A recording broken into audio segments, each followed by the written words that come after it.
I work as a fire medic, responding to wildfires. One day, I found something unexpected in the smoke. After a series of thunderstorms, we got a surprising amount of rain, which slowed the wildfire's progress to a sluggish crawl. The fire seemed to drag itself through the underbrush, almost like it was sulking, greedily devouring dry grass but hesitant to touch the thicker, heavier fuels. It was like it was just waiting, seizing every chance it could, much like a spoiled kid on Halloween. You know the type, the one who ignores the sign saying please take one and then gets scared when the homeowner jumps out from their hiding spot. Fire crews were making their plans to strike, but honestly, it was hard to tell if they were the bratty kid or the homeowner in this scenario. We laid out hoses, dug fire lines, and got our boots on the ground, determined to tame the blaze. The plan was simple: let it burn, but keep it contained and under control. In the blackness of the night, the ponderosa pines stood unaffected. The fire licked at their roots and consumed the surrounding undergrowth. It might sound a bit arrogant, but it almost felt like we had tricked the fire. We watched it feast on the sparse forest floor, only for it to reach dry, sandy dirt and die out, leaving behind a trail of smoke and a bitter protest, smoldering on forgotten wood. Our team was assigned to night operations, which came with some extra risks. We've all had those moments of stumbling in the dark, like when you fumble through the house at 3 a.m. looking for the bathroom. Now imagine that disorientation while the world is burning around you in a place you've barely seen before. Watch out for what you can't see in the dark, we'd been trained to say.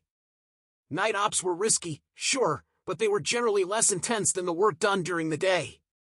Our job that night was simple: watch the fire burn through the hours of darkness. Specifically, we provided medical support for the skeleton crew, keeping the fire in check during its weakest hours. It was pretty straightforward. We didn't underestimate the fire, but we found ourselves laughing when the most exciting thing we saw was a single tree engulfed in flames. I'd once seen a fire melt a whole highway of cars, with people still inside. Comparing this fire to that one was like comparing apples to oranges. Not that burning people alive is ever good, but that's a whole different level of danger. The fire was moving southwest through a surprisingly green desert forest, and we parked the ambulance along the western side of it. The fire pushed against the road next to us, smoke swirling in and out, shifting in intensity.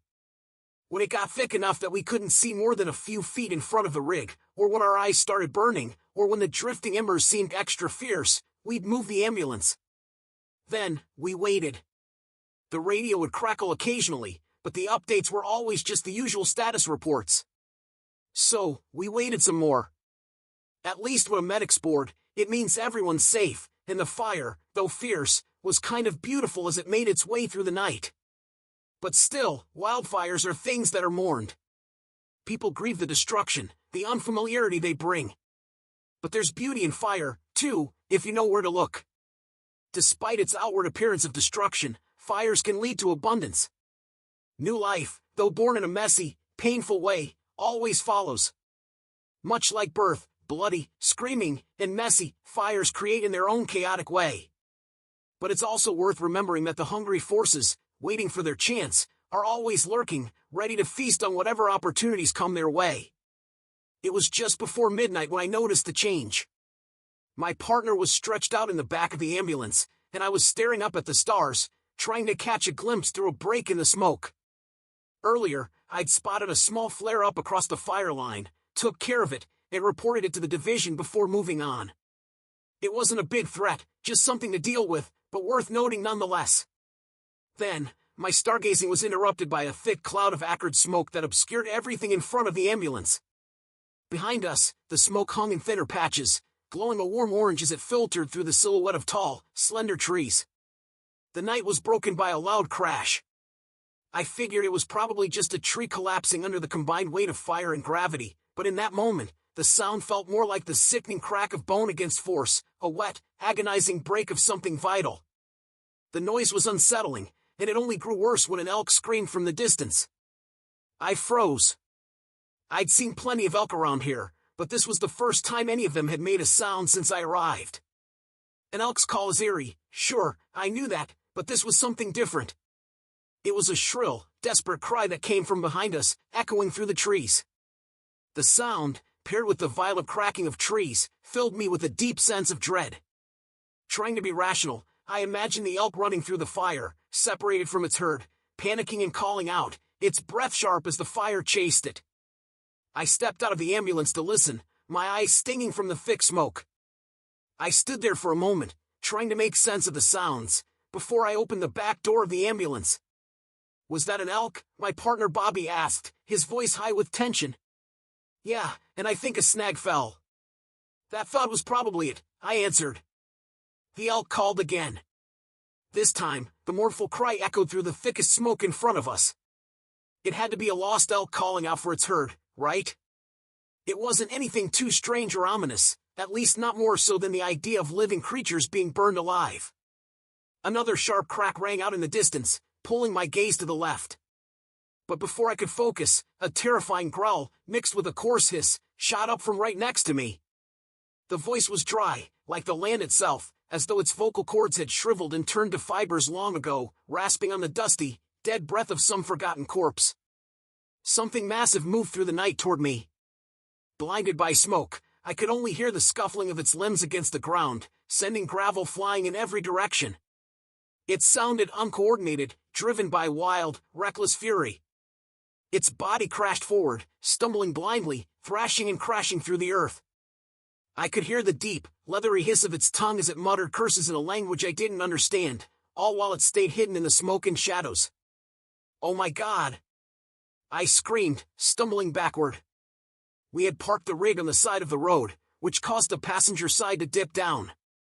I threw myself into the only direction I could escape, up and into the open ambulance door.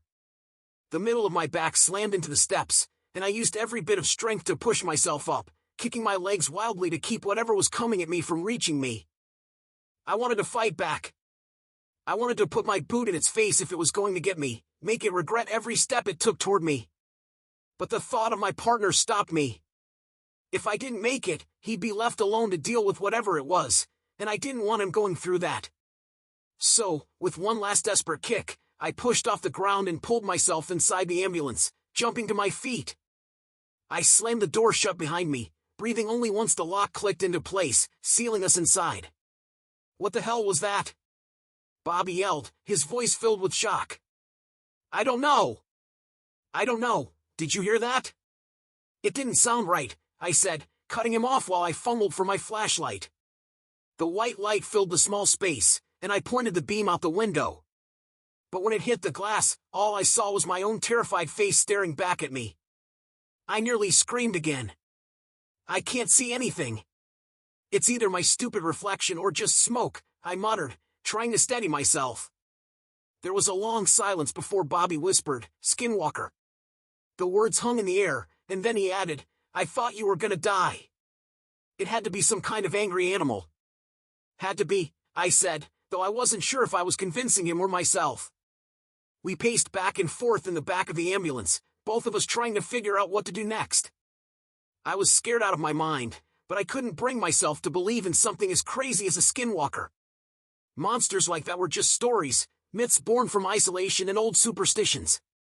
I took a deep breath, mustering what little courage I had left, and stepped outside carefully. The gravel beneath my feet crunched loudly, and I winced, scanning the smoky haze. It all seemed so absurd, yet I couldn't shake the fear. There were no shapes moving in the smoke, just the constant crackling of the fire. I quickly ran to the front passenger seat, and Bobby did the same, rushing to the driver's side and locking the doors behind us. "We need to get out of here." "We'll radio at our new coordinates once we're clear," I said, my voice shaking. Bobby slammed the keys into the ignition. "Wait," I stopped him. "What if there's something up ahead in the beams of light?" "Are we ready for that?" "Stop," Bobby groaned in terror, his mind racing as he processed my question, weighing what to do next. My heart was racing. After what felt like an eternity, he reluctantly turned the key, and for a split second, the headlights illuminated the smoke ahead. For just a moment, I thought I saw a tall, lanky elk vanishing into the darkness at the edge of our vision. "It's just an elk," I said hesitantly, though the shape didn't quite match the usual elk silhouette. I told myself it was just the darkness playing tricks on me. Bobby stared nervously at the glow plug light, waiting for it to go out before starting the engine. But before that could happen, the radio suddenly screamed to life, and the dashboard lit up like a Christmas tree. Sirens wailed, lights flashed, and the windows rolled down and back up repeatedly. Static blasted through the mic, making us cringe and cover our ears. The lights flickered violently, as if the rig itself was overloaded with electricity. Then, as quickly as it had started, the noise and light stopped. The sirens fell silent, and we were left in the pitch-black night once again. Bobby slammed the key into the ignition once more, but nothing happened. The rig was dead. I grabbed the handheld radio. Communications, Ambulance 13 on Command 9. I spoke, but there was no response. It should have been working since it was powered by a separate source. I twisted the dial to restart it, but it didn't make a difference. We were completely cut off. I shot a nervous glance at Bobby, and just then, I felt the smoke seep through the open windows, thick and suffocating, filling the cab and burning my lungs with soot. "Listen," I said quietly, my voice low, "crawl into the back." I motioned toward the narrow gap between the cab and the ambulance's main compartment, where the gurney lay. "Lock the cab doors. I'll grab a Pulaski and a flare from the side compartments. When I knock, you open the back." Bobby just stared at me, not moving. His expression was a mix of confusion and hesitation. "I'll knock 4 times. That's how you'll know it's me." I could see the conflict in his eyes, torn between protesting and doing what I said. I was relieved when he finally nodded, choosing safety over defiance. "Hey," I added, my voice more serious, "if something happens to me, save yourself. Got it?" He nodded solemnly, not saying anything else. I secured my headlamp and stepped into the smoke once more, carefully closing the ambulance door behind me.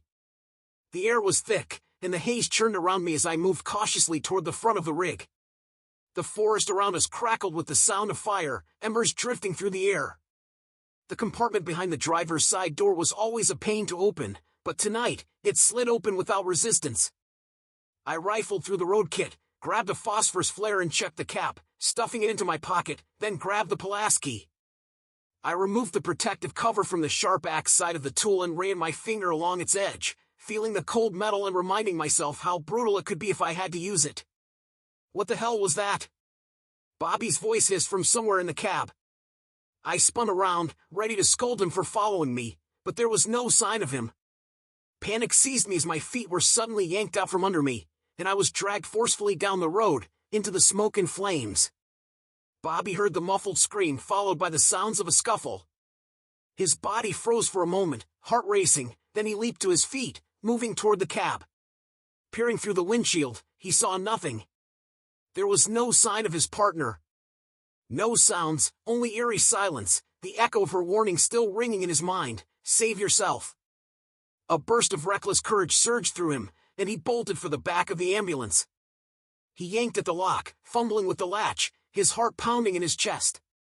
The door wouldn't budge at first, but then it gave way. He pulled the handle, just as a knock came from the other side. 3 more knocks followed in quick succession. "Bobby," the voice called from behind the door. "It's just an elk." Relief washed over him. He stumbled forward, bumping into the gurney as he approached the door. There was a light scraping sound on the outside of the rig, and he assumed it was his partner trying to open the door, struggling in the thick smoke. He reached for the lock but froze when he remembered her exact words, "I'll knock 4 times." His mind raced, his heart thumping in his chest. His fingers hovered over the lock, the cold realization creeping in. If that wasn't her, then what the hell was outside? "Just an elk," he repeated to himself, though his mind wasn't buying it. "Hey, you said you'd knock 4 times, he called out cautiously, his voice trembling with doubt. There was a long silence before the voice on the other side spoke. "I can't see anything," it replied, defensive, almost angry. Bobby's anxiety grew, and he cautiously moved toward the side window. He approached quietly, hoping to see her peering back at him, ready to scold him for his paranoia. But there was nothing, only the suffocating darkness of the smoke. "How many times did you say you'd knock?" he asked, his voice strained. Silence again. He could feel the terror building, a chill creeping down his spine. That voice, something was wrong. 4 times, came the reply, but it wasn't her voice anymore. This time, it was a low, sinister whisper, thick with an eerie drone. Bobby's stomach dropped. He spun around, adrenaline surging through him. He scrambled over the gurney, slamming his knee into the hard metal frame as he raced to unlock the back door. On the other side, he could hear the thing pulling at the handle, the metallic scraping of claws or whatever twisted appendages it had. It let out a monstrous screech that made Bobby's blood run cold, then slammed its body against the side of the ambulance. Once, twice, 3 times with terrifying force, the sound of cracking glass filling the air. The fourth slam hit the rig with such power that the window shattered. Bobby scrambled to climb over the gurney, his heart pounding as he saw a dark, looming shape through the window. "Oh my God," the voice shrieked again, but now it was twisted, distorted, no longer human. "Oh my God, oh my God." Each cry distorted into an inhuman moan, like something not meant to exist. The thing hissed, a sound of pure malice, then backed away from the ambulance, its movements erratic, its joints popping and cracking as it ran into the night. Bobby could hear the sickening slap of its flesh against the ground as it disappeared into the smoke. He sank to the floor, gasping, his body trembling in terror. His breath came in short, frantic bursts, as the reality of what had just happened began to sink in. Dragged by my ankle, the world seemed to stretch on forever as I was scraped mercilessly across the rough ground. My yellow Nomex shirt was yanked off, leaving my back and belly exposed to the elements. Rocks, sticks, and jagged debris ripped into my pants and bit at every inch of skin they could reach. My spine scraped against basalt, and the pain exploded in vivid red, the wounds quickly filled with dust and darkness. Just as I thought I couldn't take much more, I was unceremoniously dumped into a small clearing. Before I could fully process the pain, I managed to roll onto my knees, struggling to face my attacker. What the fuck was that? What the fuck was that? What the fuck was that? The voice came at me, its rhythm growing faster and more excited, as if it reveled in my suffering. Through the thick smoke, I saw it, a form moving behind the blackened trees. Its shape was monstrous and unnatural. "It's just an elk," it mimicked, using my voice in a twisted mockery. I fought to my feet, feeling the blood pound in my head and my body scream with pain. The sudden shift from the ground to standing after the adrenaline dump left me dizzy, on the edge of losing consciousness. But I couldn't afford to fall asleep now. I knew that would be the end of me, so I fought to stay upright, marching in place to force my body to move. The creature in the trees eyed me closely, tilting its head as if sizing me up. It seemed to hesitate, unsure of whether it still had me at a disadvantage or if it had lost its easy prey. Beside us, the fire flared back to life as a ponderosa pine exploded in flames, sending heat and light spiraling into the sky. My pupils dilated in the new light as smoke cleared, the fire spreading like a living thing. The flames leaped from tree to tree, and for a brief moment, I locked eyes with the monster. The sight of it, more unnatural than anything I had ever seen, made me question which was more terrifying, the fire or the thing in front of me. This land wasn't unfamiliar with fire, but I'd underestimated how deeply spirits might be tied to it. Its skin was a black and red, like a burned corpse stretched over muscle, with patches of pale yellow blisters where the heat hadn't distorted it so severely. It was vaguely human in shape, but it crawled on all fours, moving with a speed and ferocity that was anything but human. In its head, there was nothing human about it. The face, though skeletal, still looked eerily familiar. But its jaw worked independently, twitching and opening as its tongue wriggled uncontrollably, like some insect or animal, an unholy hybrid of elk and nightmare. The creature puffed out its emaciated chest and lurched toward me, growling, its movements full of spite. But then, with a crash, a burning snag from the fire came crashing down onto it. Taking the opportunity, I ran, not caring what happened to the thing behind me. I didn't look back, just focused on getting away, hoping the forces of nature would be as fatal to it as they were to me. Fire closed in around me, not an unstoppable inferno but a quiet, searing threat. My skin burned from the heat, and I could hear elk-like cries circling me, but they sounded wrong, unnatural. The creatures closed in, but their noises changed, becoming more human-like, then more distorted, until they were something altogether alien. I stumbled forward, half mad, desperate to escape, but then something shifted. The pursuit stopped. The cries fell silent. I didn't hesitate. I bolted toward the gravel road beside the ambulance, tripping and falling to my knees once again. "Open the fucking door!" I screamed, my voice raw. "No!" Bobby screamed back. I saw the ambulance shake as Bobby obviously ran to the other side. Rage and terror overwhelmed me, but then I remembered. I slammed my knuckles against the rear door 4 times. "Let me in, Bobby, or I swear to God, I'll make you regret being partnered with me." For a moment, there was nothing but silence, and then the door creaked open just enough for Bobby's frightened face to peek through. I cracked a grin, though I knew it was fleeting, before pulling him into a hug. The pain in my body surged as I moved, but I ignored it, pulling him into the rig with me. "You look like shit," Bobby said flatly, his eyes wide with fear. "What the hell is out there?" "I don't know," I panted, catching my breath, acutely aware of the pain in every inch of me. "I don't care. We need to find a way out of here." I glanced at the dashboard. "Have you tried to start the rig?" Bobby shook his head and moved toward the front, peering cautiously through the open window.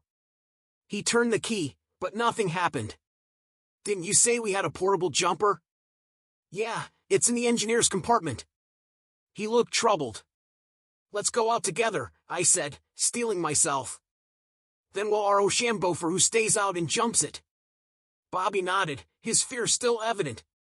"1, I said, voice thick with tension. 2, Bobby whispered, eyes flicking nervously to the surroundings. 3.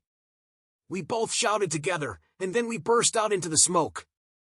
Bobby slammed through the driver's door while I rushed from the side. By the time I reached him, Bobby had the jumper battery in hand, ready to go. Without saying a word, we got to work.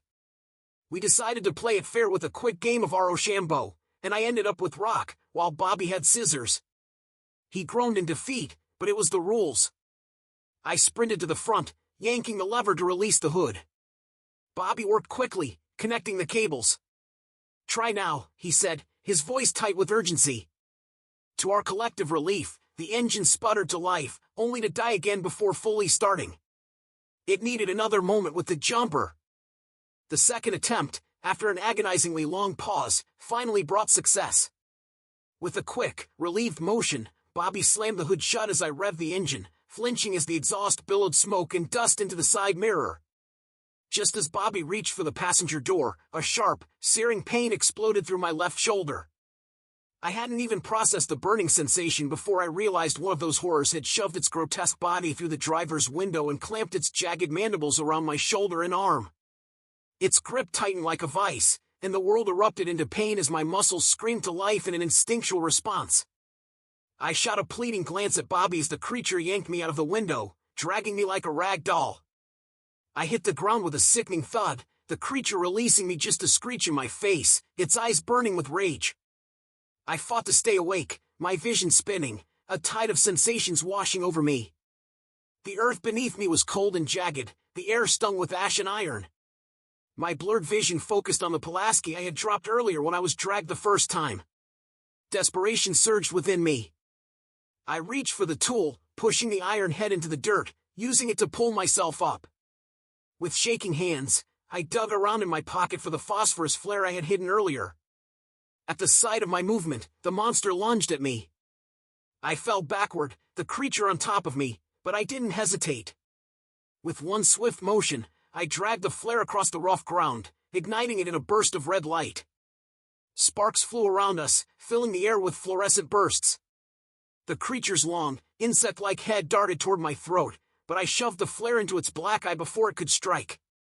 The resistance was unexpected, wet, gelatinous meat giving way as the flare sank into its eye socket. Dark, rancid sludge poured from the wound, and the creature screamed, its cry a maddened combination of pain, anger, and surprise. It lashed out, slashing at me, its claws tearing into the flesh of my left forearm. I barely registered the pain as my blood spilled out in vivid red. I had no choice but to finish this, or I would die here. The creature recoiled, disgusted by the attack, and I seized my chance. Summoning every last ounce of strength, I gripped the Pulaski and swung it, the axe end aimed at the creature's skull. Thwack! The sound echoed like a cracking bone. It was unmistakable, the hollow, wet thud of metal splitting skull. The creature convulsed, its body spasming as if it had no control over its own movements. It collapsed on top of me, its jaws twitching, its life draining away. The stench of its decaying body flooded my senses, a foul mix of burned meat and a house fire that had gone too far. I screamed. I cried. Bobby arrived just in time to grab the creature's limp arm and haul it off me, fighting the weight of its dead form. His hands were frantic as he applied pressure to my arm, trying to stop the bleeding. We didn't waste any time. We patched me up as best we could before heading back to the rig. Bobby slammed the door shut as he climbed into the driver's seat, and I fumbled with the radio. "Communications," I said, my voice strained and weary. "Ambulance 13. 13? The division supervisor's voice chirped back, confused. "Where have you been? Do you have cell reception?" "Affirmative," I muttered, almost relieved as my phone buzzed to life in my pocket. "Where the hell have you been?" the division supervisor demanded, his tone sharp. "We lost comms," I explained, though I wasn't sure how to make sense of everything that had happened. "There was an accident. I'm hurt." There was silence on the other end as he processed my words. "How bad?" "Well, it's not great," I replied, wincing. "Can you triage patients?" "Yeah, I managed, though I wasn't sure how." "I could probably do that." "What's going on?" "The fire jumped the line," he said gravely. "There's a crew unaccounted for." Before we lost comms, they mentioned something about a crazy man lighting the trees on fire. "Tall son of a bitch running on all fours." The words hung in the air, and I felt the cold truth settle in. What we had seen, what we had barely survived, it wasn't over. It had only just begun.